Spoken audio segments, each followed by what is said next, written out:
ఎన్నికలు ముగిసిపోయినాయి. రాష్ట్రం యొక్క అభివృద్ధి, రాష్ట్రంలో మేము ఇచ్చిన 6 గ్యారంటీల సంక్షేమ పథకాలను అమలు చేయడమే మా ధ్యేయము. వాటిని ముందుకు తీసుకెళ్ళడానికి అందరి సహకారం తీసుకుంటాం, మీడియా మిత్రుల సహకారం కూడా తీసుకుంటాం. ఇప్పుడు 31,000 కోట్ల రూపాయలు దాదాపుగా ఏకకాలంలో రైతు రుణమాఫీ చేయడానికి మేము నిర్ణయం తీసుకున్నాము. ఇచ్చిన మాట ప్రకారం రాహుల్ గాంధీ గారు గ్యారంటీ ఇచ్చిందంటే 100% గ్యారంటీ అమలు జరుగుద్ది.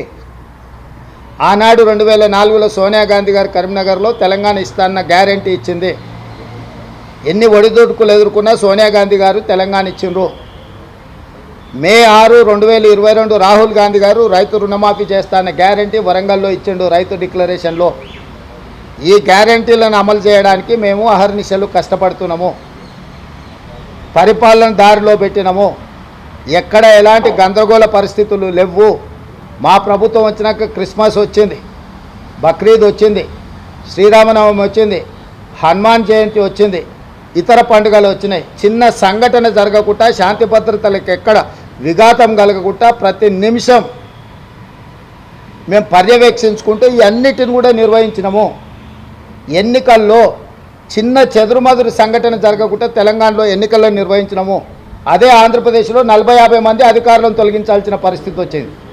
తెలంగాణలో కేంద్ర ప్రభుత్వం టీఆర్ఎస్ కూడా మా మీద ఆరోపణలు చేయలేకపోయింది. ఎన్నికల నిర్వహణలో ప్రభుత్వం అధికార దుర్వినియోగం చేసిందని చిన్న స్టేట్మెంట్ అయినా మా రాజకీయ ప్రత్యర్థులైనా ఇచ్చిండ్రా. పరిపాలనను సమర్థవంతంగా నిర్వహించడం కాంగ్రెస్ పార్టీకి వెన్నతో పెట్టిన విద్య.